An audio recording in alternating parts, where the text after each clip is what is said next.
Once again, everybody, welcome to the last part of the ALO Forum. So to lead this plenary discussion, the final plenary of the program, I'd like to call... Voilà la dernière session de cet après-midi.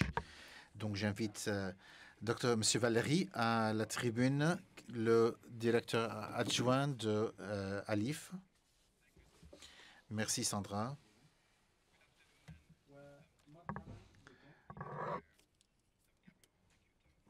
Merci Plan, merci tous pour être ici. Ça me réjouit de vous accueillir vous tous et de travailler avec vous.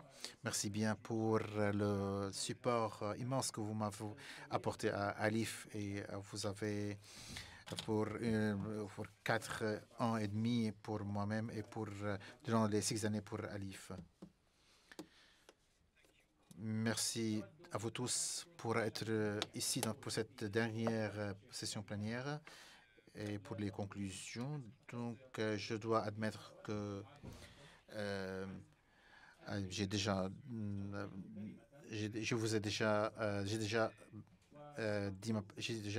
mis ma parole ou annoncé ma parole hier et je suis heureux de le répéter ici maintenant de nouveau vous parler et vous adresser et aussi de féliciter vous tous pour avoir formé cette famille d'ALIF et pour être pour porter ce soutien à ALIF. Hier, on a eu la première séance pour parler de 6 années de travail d'ALIF et à travers les débats durant ces deux jours, en particulier la nécessité de prendre en considération le patrimoine intangible ou moral et aussi améliorer les actions de prévention et de contribuer contre la lutte contre le changement climatique. Vous tous, vous connaissez notre adage action, action, action. Mais il y a bien d'autres idées comme la coopération 3 fois.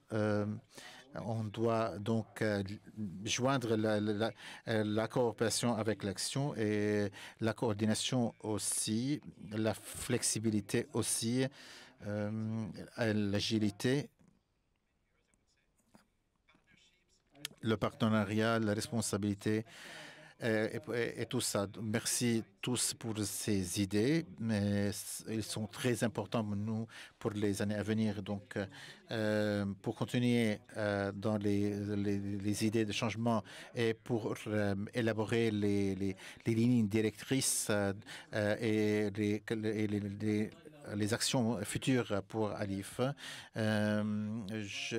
j'invite une personne en ligne et par vidéo, notre panéliste, et il est l'honneur d'inviter M. Nader Hamzer, l'ambassadrice de Luxembourg auprès de l'OCDE et de l'UNESCO et représentante de Luxembourg du conseil de la fondation ALIF. Madame, s'il vous plaît.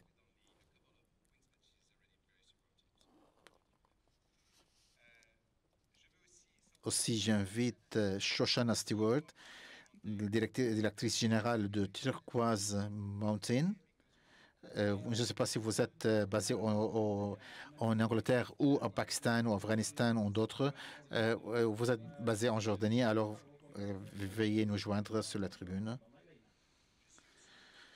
Aussi, I'm also pleased to invite His Excellency Saoud Luis Montréal, the Director General of Aga Khan of... D'une centaine de mètres. Please, please. Et ce qui me permet de bénéficier, mon cher ami, de toute ta sagesse. We also have online Son Excellence Aurélien Le Chevalier, directeur général de la mondialisation, de la culture, de l'éducation, du développement international, du ministère des Affaires étrangères française. Et mon cher Aurélien, merci infiniment d'être avec nous. J'espère que tu nous entends. Voilà, tu nous entends, super. Toi aussi, Aurélien, tu es un soutien d'ALIF depuis le début. Et si nous sommes, en tout cas si moi je suis dans cette aventure, C'est en partie à cause ou grâce à toi, mon cher ami. Merci Aurélien. And by video, at the end of our session, we will meet with Jacques-Emmanuel Saulnier, General Manager of Total Energy Foundation, but we will meet him later. So, let's start. So you don't have any microphone. So you don't have any PowerPoint, huh? Do you have one PowerPoint? No. Okay. Vous n'avez pas de présentation à lancer, donc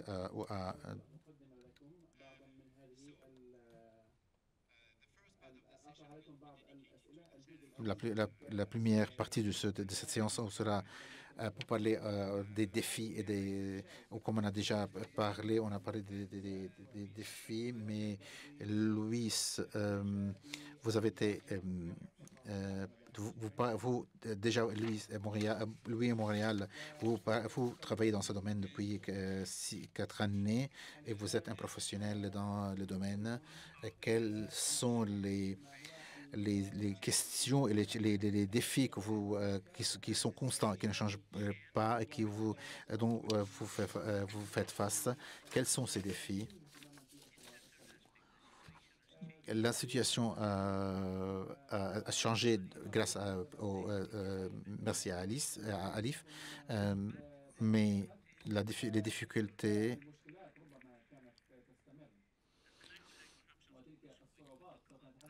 plus tard on parlera d'Alif. Ça nous a fait sentir beaucoup d'informations et on a reçu des émotions positives. Si on a à faire une analyse objective, surgicale et clinique, ces émotions, sans ces émotions, on ne peut pas appréhender l'énormité ou l'importance de ce qu'on a réalisé jusqu'à présent. Notre sujet est le patrimoine culturel. Si on parle au niveau des pays en développement, la première réalisation, c'est le développement.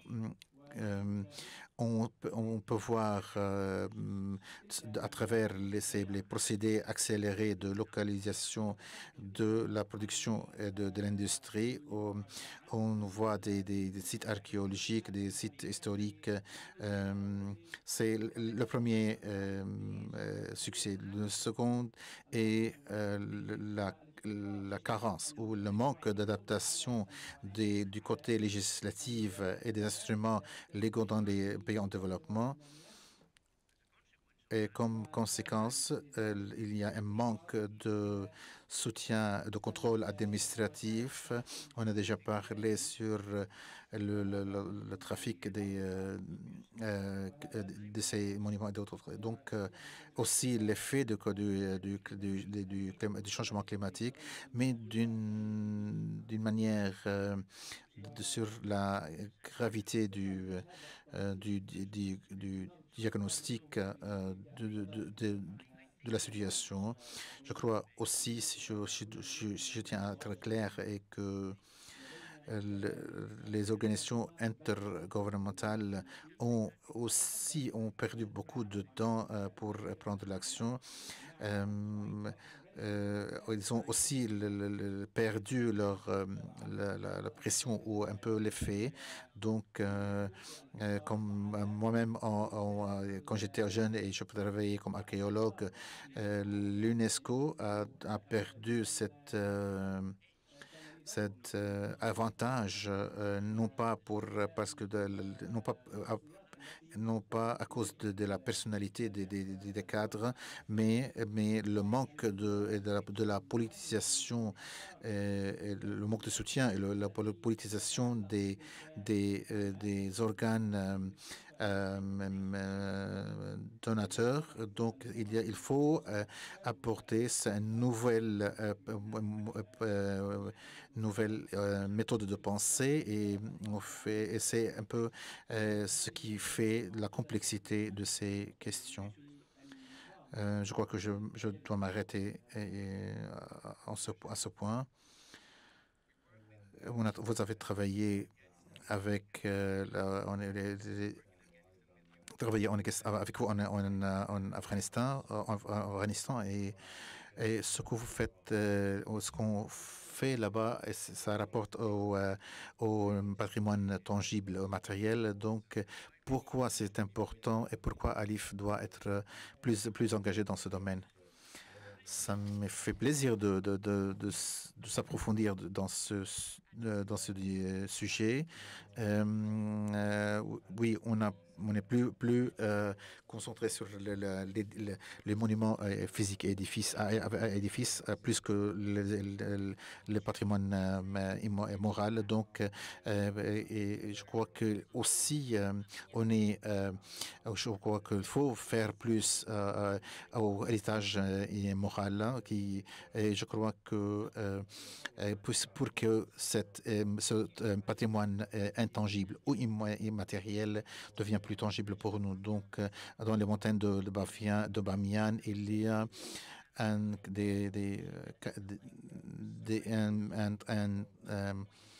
bâtiment qui date depuis le XVIIe siècle. Donc, on a établi deux centres de restauration en Afghanistan et je crois que ce centre, la mission de ces deux centres prouve, s'avère être réussi, on va apporter plus de soutien à cette à tout le cycle tout entier de la traite des tapis et du séchage des tapis dont on fait usage. Donc la qualité des tapis et aussi les techniques utilisées et les pratiques dans et aussi les besoins et l'effet et l'interaction entre le climat avec les moutons qui ont utilisé dans la fabrication de ces tapis et tout ça. Donc, il y a des traditions intangibles, il y a des opportunités pour connecter entre les gens à travers le monde, non pas seulement en matière de contenu, mais aussi dans la matière de consommation. Et ça va aussi diversifier les gens qui travaillent dans ces activités, comme les joyaux et les autres, peuvent réaliser un revenu plus grand. Et donc, ça va aussi soutenir. Mais je crois que c'est important aussi pour les femmes. Et je crois que la plupart de ces traditions sont soutenues ou sont pratiquées par les femmes. Et je crois que ramener la vie à ces pratiques, ça va avoir un effet très grand sur la communauté. Quand on parle de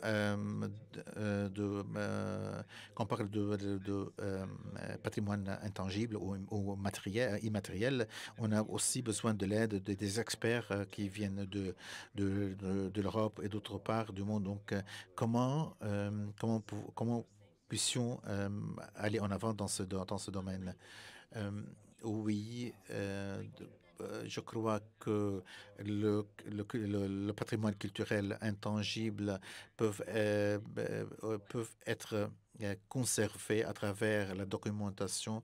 Je crois que on parle de l'héritage qui est vivant et comment s'assurer que ça va être ce patrimoine vivant peut on peut le passer aux générations à venir. Il faut donc créer des opportunités, aux communautés locales qui portent ces patrimoines moraux et non pas pour qu'ils fassent cela dans un week-end ou dans quelques jours, mais à ce que ça devienne une œuvre continue. Donc, la documentation peut servir à secourir this heritage, mais aussi we need to make sure that mais on a besoin à ce que tout ce travail est documenté et il faut utiliser les substances chimiques et tout ça, ça doit passer dans les communautés pour créer cette chaîne de procédés et de chaîne de conservation, si on peut le dire. Donc, peut-être pour Nadia et pour vous autres, est-ce que vous avez quelques mots à dire? Quels sont les défis principaux dont on fait face? Quels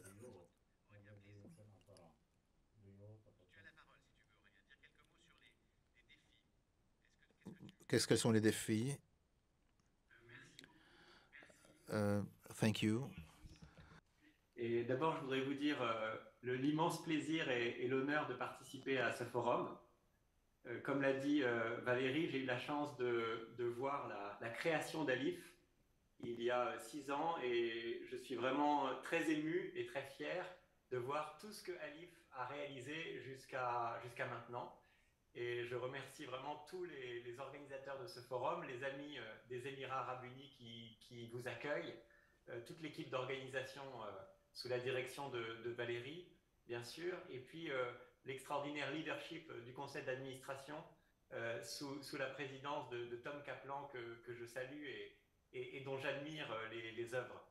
Mais je comprends que la question porte sur les défis à ce stade, et après on parlera plus de la vision pour les prochaines années. Peut-être juste un point, puisque je travaille au ministère des Affaires étrangères en France, on suit les questions de paix et les questions de guerre, évidemment. Et ce qui est marquant aujourd'hui, vous en avez parlé hier et ce matin aussi, c'est la plus grande complexité des conflits dans le monde. Nous avons malheureusement des conflits qui continuent à ravager des régions entières de la planète. Et je dirais qu'il y a une accumulation ou une convergence de conflits de différentes natures, à la fois des conflits très traditionnels, classiques, si on peut dire, malheureusement, avec des armées qui s'affrontent, des conflits liés à de l'instabilité et au terrorisme, et puis des guerres hybrides, des guerres de l'information, des guerres de la propagande, qui touchent aussi le patrimoine immatériel et le patrimoine matériel, qui est parfois utilisé comme arme de guerre ou qui est parfois détruit au nom d'idées idéologiques. Et en plus de ça, nous avons, comme vous en avez beaucoup parlé hier, les conséquences du dérèglement climatique, la crise environnementale. Et donc, il y a un paysage conflictuel international qui est de plus en plus compliqué, et Alif, notre organisation, doit s'adapter à ça. C'est-à-dire qu'il y a une réflexion très dynamique qui doit être menée par les équipes d'Alif pour à la fois faire face à ces conflits traditionnels et à suivre la mutation des conflits. Donc ça, c'est un grand défi qui justifie, je crois, que tous les acteurs ici de l'écosystème ou de la famille Alif soient mobilisés, parce que chacun peut apporter des éléments d'analyse et des éléments de réponse. Merci beaucoup. Merci Aurélien, très éclairant. Nadia, oui. Ça marche? Oui, bon, super. Alors, un grand merci tout d'abord de pouvoir être ici. J'ai l'impression de venir dans une nouvelle famille. Vous savez, quand vous allez manger la première fois chez la nouvelle belle-mère et que vous vous demandez si vous êtes bien habillé, tout ça. C'est un peu ça aujourd'hui. Mais je suis vraiment ravie d'être ici et je tenais à remercier... La belle-mère est sympa quand même. Oui, elle est sympa. Je suis très contente. Bon choix. Et puis, merci surtout aux organisateurs, à toi Valérie, à toute ton équipe, Tom, à vous, et aux organisateurs qui nous accueillent dans des conditions on ne peut meilleures. Pour rebondir sur ce qui vient d'être dit, la question de la protection du patrimoine en situation de conflit ou de post-conflit exige une approche tailor-made, une approche faite sur mesure, et il faut évaluer chaque situation individuelle. Et donc, pour rebondir sur ce que vous avez dit, l'UNESCO devient un peu plus compliqué maintenant, très politisé, et c'est pour ça que je suis ravie de savoir que l'ALIF existe, qu'elle est agile, qu'elle est flexible et qu'elle peut intervenir dans des situations où des plus grandes structures ont beaucoup de mal à réagir rapidement. C'est très important dans tout ce qu'on fait de veiller à ce que nos actions s'inscrivent dans la durée. Le Luxembourg est un des pays qui donne 1% de son revenu national brut à l'aide au développement. Donc on a beaucoup réfléchi sur ce genre de questions. Et effectivement, la durabilité et l'approche inclusive sont essentielles. Donc il faut veiller à fédérer un projet autour de toute une société. Et l'ALIF, en tant qu'organisation profondément humaniste, doit garder cela à l'esprit. Et c'est pour ça que, effectivement, le patrimoine culturel immatériel doit être une base de notre action. Parce qu'on l'a dit hier, on ne peut pas avoir de patrimoine matériel sans l'immatériel. Sinon, c'est que des murs, c'est que du vide. Et l'ALIF doit veiller à humaniser toute cette approche. Merci. Merci. Merci Nadia. Moi, je retiens aussi comme enjeu peut-être la nécessité partagée, je crois, et je parle devant Christa, de renforcer la complémentarité des différents instruments existants dans le secteur de la protection du patrimoine. Il y a naturellement l'UNESCO qui est l'acteur majeur et central. Il y a ALIF qui est ce petit acteur agile. Mais il y a aussi d'autres partenaires, l'ICROM, ICOM, ICOMOS, et il est clair que nous avons tous un rôle à jouer qui doit être complémentaire. Et avec Christa, nous disions à l'instant que cette complémentarité, nous allons continuer d'y travailler. Et merci Christa, c'est vraiment notre état d'esprit. Voilà, je pense que c'est important de le dire au moment où la directrice générale de l'UNESCO est à Mossoul pour mettre en avant le travail qui a été fait et qui est remarquable de l'UNESCO à Mossoul, qui a contribué à faire revivre cette ville. Et ALIF y a pris sa part, à la fois en finançant des projets mis en œuvre par l'UNESCO, mais aussi en finançant des projets mis en œuvre par d'autres opérateurs qui sont avec nous aujourd'hui. Voilà. I think I'm lost. So the international support for ALIF. Nadia, alors I will switch again into French. Nadia, tu as évoqué donc certains enjeux de la protection du patrimoine. Quelles sont les motivations du Luxembourg pour être de la partie, pour être avec nous, dans un esprit, je crois d'ailleurs, de dépolitisation, et je crois que c'est aussi l'une des forces d'ALIF, c'est d'être en mesure de ne pas politiser les débats patrimoniaux. Quelles sont les motivations depuis le début? Et toi qui viens d'arriver, finalement, comment tu vois cette nouvelle organisation et comment tu comprends les raisons du Luxembourg d'être avec nous et comment tu vois l'avenir? Voilà, ça fait pas mal de questions. Rien que ça? Bon, avant de dire quoi que ce soit, je voulais saluer particulièrement toutes mes collègues féminines en cette veille de Journée internationale du droit des femmes. Voilà, parce que c'est quand même important. Les femmes, comme tu l'as dit, ont un rôle particulier à jouer dans la transmission des coutumes et des traditions. Et donc, elles jouent un rôle de tout premier ordre sur le terrain et ici dans la salle. Donc, bravo à vous toutes. Voilà, ça c'était mon introduction. Maintenant, pourquoi le Luxembourg fait partie de l'ALIF? C'est ce que je viens de dire. L'UNESCO est excellente, elle est grande, elle a le prestige, elle a le rayonnement. Et je suis très fière d'être ambassadrice à l'UNESCO, donc je commence à savoir un peu de quoi je parle pour ce domaine-là. Mais l'ALIF reste cette start-up agile et qui arrive à fédérer des gens très motivés autour d'une même idée d'humanisme et de faire des choses pragmatiques sur le terrain. Et c'est ça ce qui fait que le Luxembourg continue de contribuer à ce beau projet et est fier de le faire. Et je ne cesserai jamais d'encourager les autres collègues européens à venir joindre nos rangs. Aussi, votre possibilité d'agir très très rapidement dans des situations où d'autres se sont fait remarquer par leur absence. Je pense au Liban, je pense maintenant au tremblement de terre, je pense à l'Ukraine, où l'ALIF était très rapidement sur place et de manière très concrète. Et c'est pour ça qu'il faut absolument que cette structure continue de se développer. Et voilà, on va faire tout notre possible pour soutenir ça, alors que c'est une organisation qui se rapproche de son âge de raison. Elle a 6 ans, dans 1 an, ça va être l'âge de raison.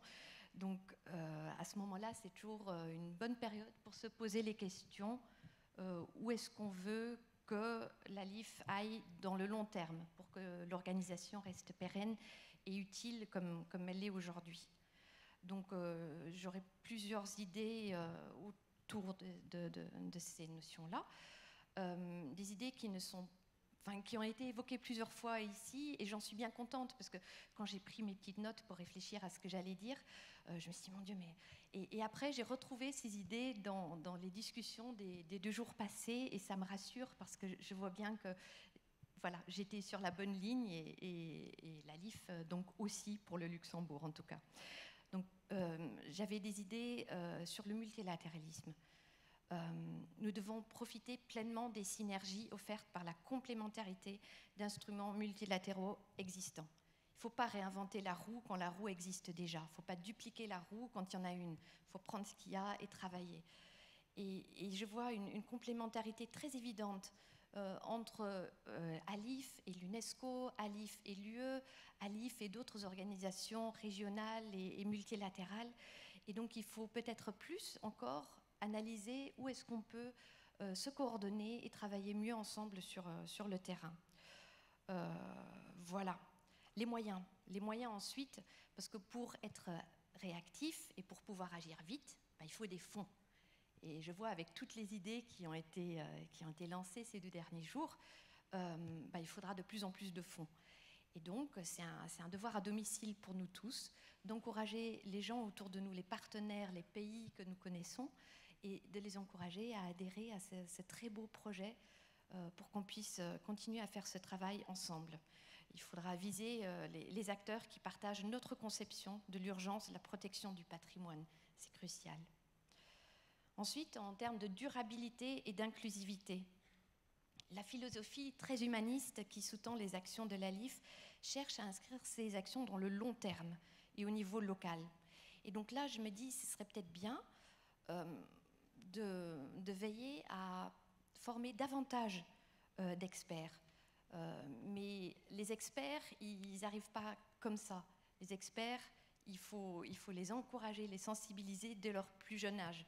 Et donc, je pense que c'est des actions de sensibilisation. Je ne veux pas qu'on devienne tous des professeurs d'école, ce n'est pas ça le but.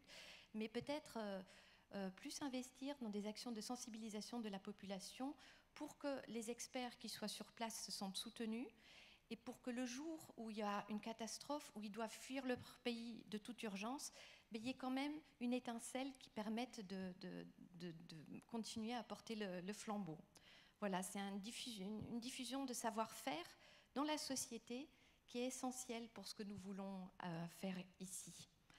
Et bon, bien sûr, et là je parle avec ma casquette OCDE, la culture et ses industries connexes deviennent un important accélérateur économique. Donc c'est ce que vous avez dit aussi, et je ne peux que le souligner, c'est un monde qu'il faut faire vivre et qui vit par ce patrimoine. Voilà, ça c'était pour la durabilité, l'inclusivité, inutile de le répéter, mais le Luxembourg a une politique étrangère féministe. On était un des premiers pays à le faire, après le Canada et la Suède, et moi j'étais celle qui ait rédigé le premier projet, donc ça me tient vraiment, vraiment à cœur. Donc voilà, dans tout ce qui est durabilité et inclusivité, veillons à inclure le genre. Voilà, parce qu'une société qui n'inclut pas la moitié de sa population dans une action, elle perd la moitié de ses talents et c'est bien dommage. Finalement, ma dernière idée, mais vous l'avez mentionné plus que de besoin ici, c'est la flexibilité. On ne peut pas juste se limiter à des situations de conflit ou post-conflit, mais le tremblement de terre l'a montré amplement, l'ALIF a une très très grande valeur ajoutée dans des situations de catastrophes naturelles pour veiller aussi à préparer et à réagir rapidement. Voilà, donc ça c'était mes quelques petites idées, pas très innovantes. On en reparlera dans quelques mois quand je connaîtrai mieux la boutique et j'espère que je pourrai apporter un éclairage plus poussé là-dessus. Merci. Merci Madame l'ambassadrice.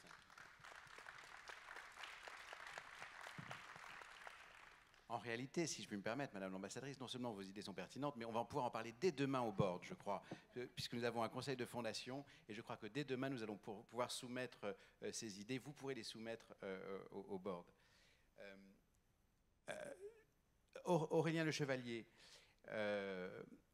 peut-être nous rappeler quelles sont pour la France les raisons de cet engagement de la première, même de cette initiative nous rappeler pourquoi la France est depuis le début à la manœuvre, à l'initiative de cette nouvelle fondation, de ce nouvel instrument international. Pourquoi avec les Émirats arabes unis, que naturellement je salue, et je salue toute l'équipe d'Abu Dhabi, une nouvelle fois, et je crois qu'on peut même les applaudir, l'équipe d'Abu Dhabi, parce qu'ils sont super. Pourquoi ce partenariat? Pourquoi ALIPH? Pourquoi la France aujourd'hui est aussi convaincue de la pertinence de ce type d'instrument? Et est-ce qu'il n'est pas temps de penser encore plus loin et de se dire, comme certains l'ont dit ce matin, sans même que nous ayons une discussion, est-ce qu'il n'y a pas une idée de Croix-Rouge du patrimoine qui commence à naître quelque part? Aurélien. Merci beaucoup Valérie. D'abord, je pense que la France, il y a un peu plus de 6 ans, a fait le constat, comme beaucoup d'autres pays, beaucoup d'autres gouvernements, mais aussi beaucoup d'associations, d'opérateurs du secteur privé, du monde académique, que notre patrimoine était évidemment très fragile, mais qu'il faisait l'objet de menaces nouvelles. Et donc, il y a eu, je crois, une grande convergence qui est née entre la France, les Émirats arabes unis, beaucoup d'autres pays qui étaient là comme pays fondateurs ou qui nous ont rejoints, des organisations internationales bien sûr, dont l'UNESCO, tous les opérateurs du patrimoine à l'international, pour dire que nous avions besoin d'un nouvel engagement et que nous avions besoin sans doute d'un nouvel instrument. Et ce nouvel instrument, c'est ALIPH. Vous en avez beaucoup parlé depuis hier, de ces 6 premières années, et je crois qu'aujourd'hui, on peut dire que ALIPH a fait ses preuves, que ALIPH a montré que notre organisation occupe une place particulière, une place unique. Elle ne remplace personne, elle est complémentaire de toutes les autres initiatives. Elle se caractérise par un esprit d'équipe, ce que vous avez appelé l'esprit de famille, qui est, je crois, très fort depuis le début et que nous continuons à cultiver. Elle se caractérise, comme tu l'as dit Valérie, par de l'action et de la rapidité, et aussi de la simplicité dans le processus de décision. Et ça, je crois qu'on pourrait y revenir en conclusion, mais c'est extrêmement important. Et pour toutes ces raisons, la France, le président de la République, la représentante personnelle du président de la République, notre cher Bariza Chiari, qui est avec vous, nous sommes bien sûr décidés à continuer à appuyer ALIPH. Après, il y a la deuxième question que tu posais, Valérie, sur l'idée d'une sorte de Croix-Rouge internationale pour le patrimoine qui renvoie à la question de la neutralité. Personnellement, je me permets d'être un peu direct et d'être très sincère puisque nous sommes dans une réunion de famille. Je pense que c'est une question difficile à trancher. Et je pense qu'il n'est pas forcément nécessaire de trancher entre neutralité d'un côté et politique de l'autre. Évidemment, il y a un idéal de neutralité que nous recherchons parce que le patrimoine, c'est un bien commun, un bien universel à protéger. Et donc, nous avons envie de protéger tous les patrimoines, quelle que soit la religion, quelle que soit la culture, la civilisation, quel que soit le pays, quelles que soient les femmes et les hommes qui vivent dans ce patrimoine et autour de ce patrimoine. Donc l'idée d'une forme de neutralité est pertinente et il y a bien sûr des similitudes très fortes avec la Croix-Rouge internationale ou les organisations des Nations Unies basées à Genève ou dans d'autres villes, à Paris, New York, Vienne, Nairobi et autres. Mais je pense qu'il faut assumer aussi le fait qu'on ne veut pas politiser le patrimoine, surtout pas, mais il y a un engagement, comme cela a été dit auparavant, un engagement humaniste. Nous sommes ici aussi pour défendre des valeurs de connaissance, des valeurs de lumière, des valeurs de partage, des valeurs de responsabilité.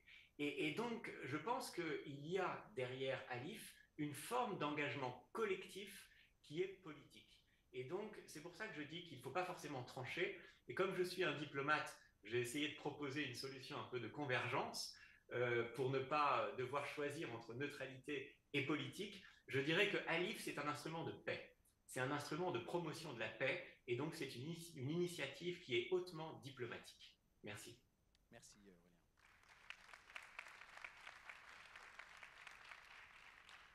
Merci Aurélien. Continuera à être un ovni. Voilà. Alors, une question for you, for Nadia, and for Shoshana and Luis. We all think that climate change is. Nous pensons tous que le changement climatique est une question inquiétante. Comment est-ce qu'on peut intégrer d'une meilleure façon le changement climatique et cette lutte contre le changement climatique dans différents débats, dans la COP 2028, et comment pouvons-nous intégrer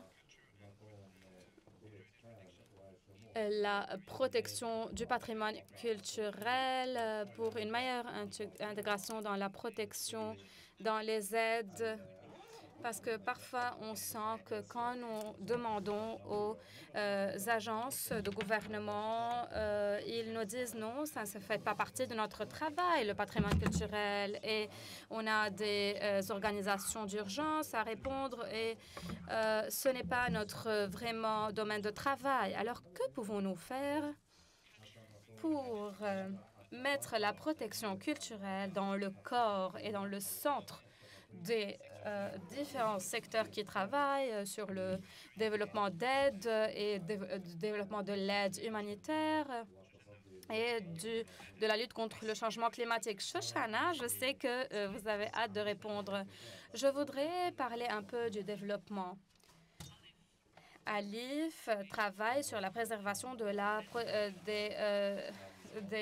du bien culturel. C'est notre mission. Mais moi, je passe beaucoup de temps à parler au gouvernement allemand et américain, des organisations de développement. Pourquoi est-ce que le changement climatique est important? On regarde les nombres, les taux d'éducation, etc.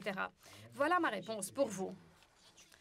L'héritage ou le patrimoine culturel est différent des autres, et c'est pour cela que ça marche.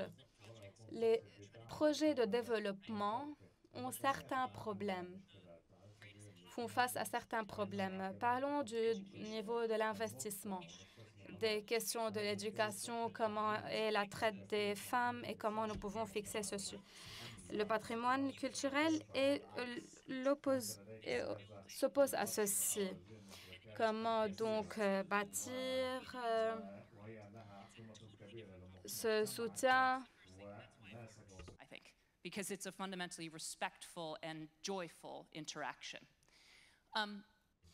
Désolée.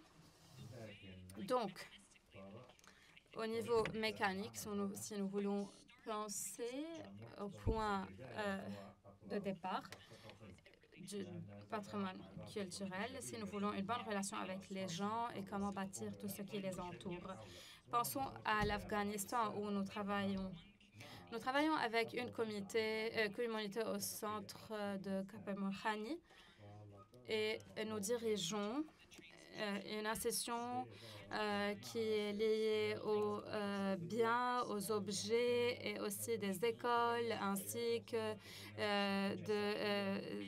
de l'électricité, de l'eau, de systèmes sanitaires, etc. Mais tout se concentre sur les travaux, les visites des cliniques, et c'est ce dont les autres développements, les organisations de développement nous donnent du fonds dans ce domaine. Moi, puisque j'ai travaillé avec cette communauté il y a 17 ans, je peux faire d'autres choses liées au patrimoine culturel. D'autres commentaires, Nadia? Je suis à 100% d'accord avec vous. Parce qu'il n'y a pas de développement économique sans personnes. Et les personnes, c'est le patrimoine culturel. Donc, il faut savoir présenter la chose de manière à ce qu'on puisse utiliser l'attrait économique, l'attrait aussi éducationnel, pour promouvoir les buts culturels, parce que c'est si intrinsèquement lié à toute société que l'un ne peut pas aller sans l'autre. Et donc, je pense que c'est aussi un travail que nous devons faire, nous, sur notre rhétorique, sur la façon de présenter les choses, pour bien dire, voilà, ok, c'est de la culture, certes, mais c'est de la culture qui va amener du développement de ce pays, un ownership, une appropriation. Et je pense que dans ce sens-là, on pourra peut-être avoir des résultats qui seront pas mal, parce que les économies locales dépendent de ça. Ça attire le tourisme, ça fait une diffusion de savoir-faire, une diffusion d'éducation, et c'est des buts qui sont promus par l'UNESCO et tant d'autres organisations mondiales. Pour le changement climatique, pareil, prenons-les par les sentiments. Bien sûr, le changement climatique affecte particulièrement les pays qui sont en développement, mais ça affecte aussi nos monuments, nos sites. Donc je pense qu'il faut intégrer ça dans toutes les discussions sur l'accord de Paris, sur les COP. Le changement climatique, c'est pour tout le monde, hein. C'est pas juste, ça ne s'arrête pas aux frontières. Donc ça, ce sera un bon argumentaire pour essayer de promouvoir la cause et promouvoir l'énergie verte et raisonnable et moins d'utilisation de ressources, parce que sans ça, pas de patrimoine et sans ça, pas d'humanité. Voilà. Merci Nadia. Est-ce qu'on peut compter aussi sur la France pour soutenir cette idée qu'il faut intégrer les questions culturelles et patrimoniales dans l'enjeu du changement climatique et notamment de la COP28? Aurélien? Oui, je pense que c'est très important. Nous le faisons déjà en partie, mais il faut, je pense, mieux faire travailler ensemble les équipes qui s'occupent de l'aide publique au développement et la protection du patrimoine. Donc, nous allons le faire pour que ça converge vers des annonces collectives au moment de la COP28 à Dubaï. Merci. Shoshana, Louis, ALIPH is also an ecosystem. How can ALIPH better work with local and international? Comment est-ce que ALIPH peut travailler d'une meilleure façon dans le futur? Louis.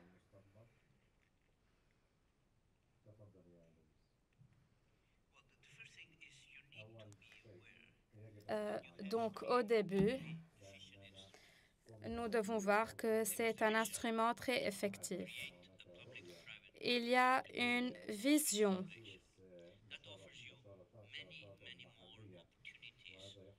Il y a des opportunités liées au soutien que nous pouvons avoir de différents secteurs.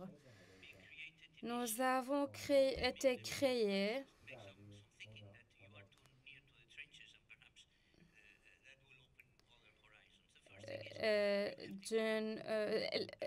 je vais expliquer une chose. On a développé une méthode. On a été créé en tant que fondation qui fait des changements.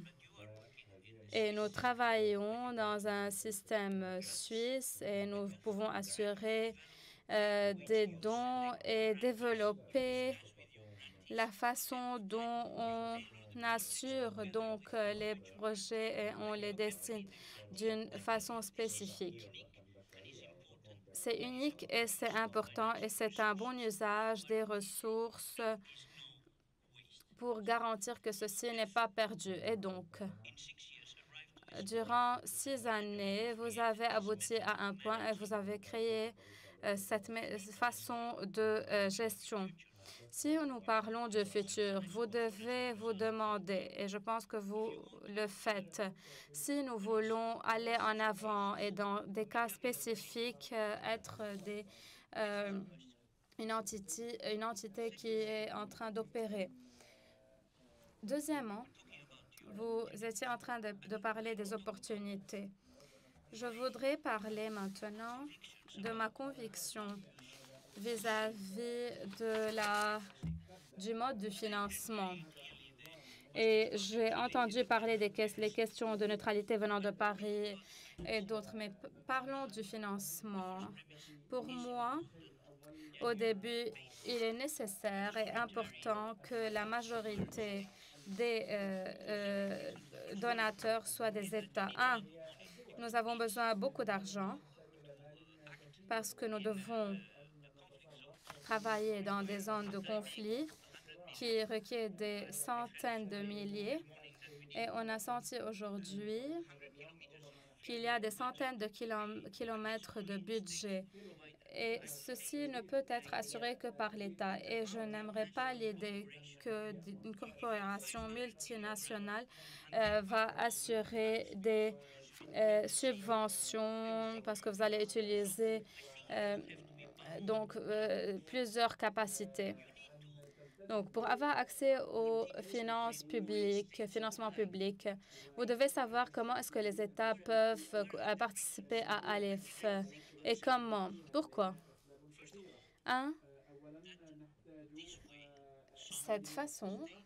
De cette façon, quelques États pourraient participer dans certains projets où leur politique ne leur permettent pas parfois, d'une façon qui fait d'ALIF une agence de conduite neutre, plus efficace que les relations bilatérales qui sont exposées à beaucoup de manque et de corruption. Dans certains cas, bien sûr. Et donc, c'est pour cela, je pense, que nous devons maintenir un système où l'État possède ALIF, mais d'une façon généreuse, pour que ALIF réponde d'une façon mutuellement pour traiter et résoudre les questions et les problèmes dans les zones en conflit, en prenant en considération les questions géopolitiques. Et donc, je pense que nous devons aussi résoudre la façon dont le secteur privé peut être présent dans le financement d'ALIF. Et Bénédicte de Montlort, qui va me haïr maintenant, vous devez copier les monuments dans un autre volume ou ampleur et essayer de permettre au secteur privé de financer peut-être à la carte certains projets. Et finalement, au niveau du financement, vous devez penser d'une façon sérieuse si vous avez besoin d'une dotation ou d'une donation et vous devez être effectif dans la réponse d'une crise et donc vous avez besoin de fonds de dotation. Et puis, comment est-ce qu'on peut engager davantage de personnes? C'est en révisant le programme de la mission. Le premier, c'est évident. Ce qui s'est passé en Turquie et en Syrie montre que ALIF doit dire aux organes gouvernementaux de changer la mission et parler sur le niveau de réduction de risques. Mais il y a une mitigation des risques. Mais pour beaucoup de questions que vous avez posées, quelqu'un a parlé de la localisation. Vous devez localiser, situer d'une façon permanente vos activités et je pense que la question de prévention est importante. Comment prévenir les conflits? Il existe une façon de répondre aux conflits, c'est d'avoir des personnes bien entraînées dans les pays sur les conflits. Et l'investissement le plus important pour ALIF doit être le training ou l'entraînement de staff adéquat dans les régions où une catastrophe peut avoir lieu ou un conflit armé. Mais finalement, je pense que vous devriez penser d'une façon sérieuse au rôle de ALIF en tant que entretien ménager ou comment mettre les gens en contact, comment ces opportunités vous aident à être des entretiens ménagers. Comment pouvons-nous améliorer ceci? Pourquoi pas penser à ALIF en tant que groupe de réflexion, non seulement en réinventer, par exemple, la donne ou la roue, mais comme on a dit auparavant, on a besoin de réinventer. L'armée a réinventé des techniques et je pense que vous devez créer un corpus de connaissances adaptées qui traite les questions en conflit et les conflits. Et donc, je pense que ceci est important. Et enfin, permettez-moi de rejeter et de ne pas être d'accord avec la notion de neutralité. Je vais parler en tant que diplomate. Vous devez être neutre, mais vous devez apparaître neutre. pas être neutre, à paraître neutre. I was sure that having you J'étais sûre que vos avoirs sur ce panel va nous laisser beaucoup d'idées sur lesquelles nous pouvons refléter. Je voudrais juste parler sur le point de refléter. Louis et moi, nous avons déjà discuté ce point. J'ai un sentiment fort vis-à-vis de cette question de neutralité. Parmi les 3 pays ou les 4 pays où je travaille, Myanmar et Afghanistan, ces 2 gouvernements où la communauté internationale a des relations difficiles avec. J'ai près de 400 staff et 300 peut-être travaillent en Jordanie, en Arabie Saoudite, Myanmar et Afghanistan. Si je fais un discours sur Taliban, ou bien c'est facile de travailler avec eux, ou bien ce qu'ils font n'est pas accepté, ou la police du gouvernement. Si je donne mon opinion, je dois quitter et je ne peux pas rester. Quand j'écoute les organisations faire des discours politiques en dénonçant ce que le gouvernement fait, ceci me montre qu'ils ne travaillent pas là-bas parce que c'est impossible. Ça met à risque le staff et le personnel et aussi mon habilité et ma capacité de travailler. Et donc, la question de neutralité est très importante et c'est un choix. Surtout si c'est un monde de plus en plus chaotique et politisé. Et donc, ces choix que prennent les organisations de faire des discours, de dénoncer, de soutenir, etc., c'est un choix. Et moi, je pense qu'Alif est dans une très bonne position. Opérer dans ces endroits est possible. S'il vous plaît, continuez à le faire. Merci, Shashana. Et donc, je voudrais demander à mon ami Jacques de Total Energy qui nous rejoint par vidéo. Comment est-ce que les fondations privées, à quoi peuvent s'attendre ces fondations privées d'Alif et comment on peut les convaincre à travailler avec nous? Votre Excellence, chers délégués, Mesdames et Messieurs, au début, je voudrais vraiment présenter mes excuses de ne pas être avec vous aujourd'hui, mais je suis content de pouvoir vous adresser la parole dans ce premier Alif dans lequel je participe.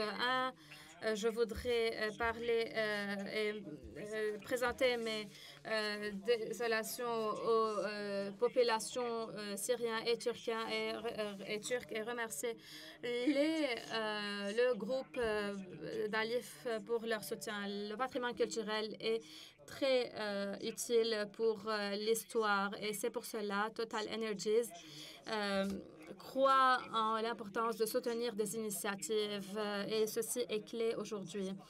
Ce partenariat, en effet, est basé sur plusieurs inquiétudes liées, une convergence d'inquiétudes, d'engagement pour préserver le patrimoine. Donc, Total Energies participe dans la préservation de patrimoine pour plus de 17 ans en France.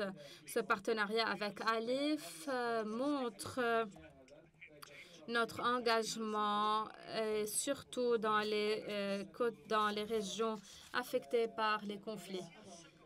Il y a une autre convergence dans le domaine international qui caractérise Alif. Cette portée est importante pour la fondation de Total Energies. Toutes les compagnies, sans doute, ont une dimension historique et sont établies dans plus de 130 pays de par le monde. Le patrimoine est témoin de ces endroits. C'est un vecteur d'influence et de leur pacification. Et finalement, la convergence est aussi liée aux communautés locales et Total Energies reste engagé. Nous sommes sûrs que le patrimoine est source de fierté pour les communautés et pour les jeunes. ALIF assure que le patrimoine et les projets de sauvegarde financés par la participation active de la population locale et les communautés encouragent les initiatives à avoir un dialogue entre les cultures. Et avec cette conviction, Total Energies est fière d'être la première fondation d'entreprise de soutenir durant ces 5 ans ALIF pour le bénéfice d'un impact à long terme pour les territoires endommagés et les territoires. Maintenant, comment pouvons-nous renforcer les moyens d'ALIF dans les zones de conflit et particulièrement comment pouvons-nous encourager la participation des entreprises privées? ALIF a des actifs fixes et nous devons les utiliser pour être utiles. Et donc, ALIF doit multiplier son impact positif. Donc, le premier actif, c'est que l'approche d'ALIF est posée sur les actions et sur la réalisation de projets. Durant 5 ans, ALIF a montré une agilité, une réactivité et une capacité à répondre rapidement aux crises. Et le patrimoine culturel est confronté par des difficultés. Le slogan d'ALIF, c'est « Action, action, action ». Ce n'est pas n'importe quoi. ALIF a des initiatives qui sont des priorités. Ces projets visent à établir une collaboration avec les autorités, les communautés et les partenaires locaux. Pour le moment, la capacité d'ALIF d'engager les communautés locales dans la réhabilitation est clé. Le respect des populations locales et l'inclusion de la population locale dans la réhabilitation est fondamentale pour la méthode dont ALIF promeut. ALIF est en train de mettre en œuvre ces projets en collaboration avec les experts internationaux associés avec un groupe local entraîné sur les méthodes de restauration de patrimoine culturel à cette occasion. Et donc, c'est pour cela la transmission et le développement de l'expertise locale est importante dans la protection culturelle. Et enfin et surtout, ALIF est une organisation de structure internationale qui est basée sur les alliances et comment les faire. C'est une modalité qui est importante pour Total Energies. ALIF est l'expression d'une alliance entre plusieurs États, partenaires privés et experts. Et c'est pour cela qu'on a une vision pluraliste. Les parties prenantes ont décidé de financer ces initiatives. Ceci constitue un modèle exemplaire de collaboration qui permet de multiplier les forces d'action d'ALIF en faveur du patrimoine culturel. Préserver le patrimoine en engageant la population est chose importante pour l'héritage culturel, pour le patrimoine culturel avec toute sa diversité. C'est aussi ne pas permettre aux populations d'entrer dans les conflits auxquels ils sont exposés. Savoir le passé est important et avoir une compréhension mutuelle est important pour les communautés qui sont parfois séparées. Nous ne pouvons pas bâtir un futur sans reconnaître le passé. Avec toute sa complexité, la mission d'ALIF est essentielle parce qu'elle travaille pour la paix. Et ces projets peuvent servir en tant qu'outil de réconciliation après conflit, mais aussi de résilience des populations et des communautés. Donc, la Fondation de Total Energy est fière et contente d'être près d'ALIF et de soutenir sa mission et d'encourager les autres acteurs à se joindre à cette alliance pour contribuer à la paix dans le monde. Merci beaucoup.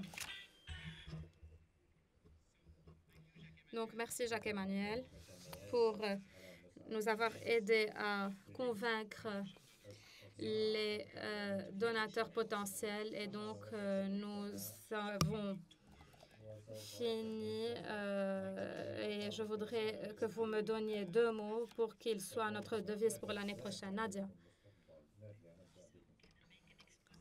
Merci. Nous pouvons faire un exposé de 45 minutes sur ce motto. Non, mais le ministre est là. De l'UNESCO, j'allais dire. Non, pas de l'UNESCO. De la LIF. Pardon pour l'UNESCO. C'est très important qu'on garde notre flexibilité, quand bien même on s'élargit, quand bien même on élargit notre action. Il faut pouvoir avoir cet esprit de start-up qui nous reste. Il faut pouvoir penser à l'humain qui soit au centre de nos préoccupations. Et avec ça, je pense qu'un très bel avenir s'ouvrira à la LIF dans les années à venir. Et un deuxième, j'ai droit à 2 mots. Le premier, c'était flexibilité. Le deuxième, ce sera de refaire souvent de tels forums, parce que c'est vraiment génial de pouvoir échanger avec vous tous et de pouvoir partager nos idées. Donc, bravo encore pour l'organisation et n'hésite pas à refaire ça très souvent. Merci Nadia. Je pense que c'est mon équipe qui va être contente si je leur dis qu'on refait ça l'année prochaine. Shoshana, please. Okay, I've gotten 6 words. J'ai 6 mots.